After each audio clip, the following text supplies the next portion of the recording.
I was born in London. أنا يحيى، ولدت في لندن وأعيش الآن في مراكش. والدتي مسيحية من أصل ألماني ووالدي يهودي مغربي. أتيت إلى المغرب منذ 12 عاما واعتنقت الإسلام وبدأت بهذا العمل منذ 7 سنوات.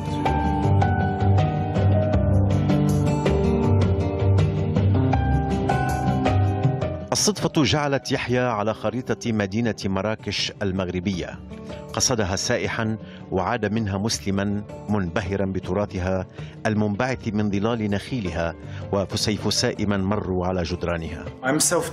لم يكن لدي أي خلفية فنية، وعندما قصدت المغرب للمرة الأولى أحببت كل شيء: التاريخ، الفن، الضوء والناس، ومن هنا بدأت أصمم قطعا قليلة والكل أحب أعمالي بجنون.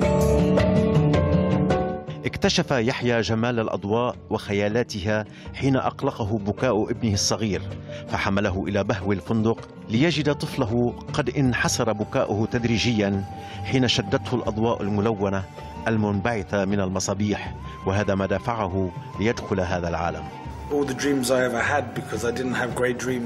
الحمد لله، لقد حققت جزءا مما أحلم به، وأنا بصراحة لم أكن أحلم بالكثير. أما الآن فأنا أحلم باستمرار، ولست راضيا معظم الوقت، لكنني أبحث وأحسن عملي باستمرار، فأنا لست كسولا.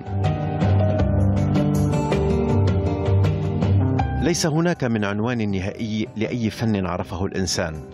نبدأ بنحت صخرة أو لوح نحاسي أو لوح خشبي، أو هو ضوء صغير يخرج خيالا يرسم جدارا أو قصة تشبه حكاية يحيى. جميل ظاهر، العربية.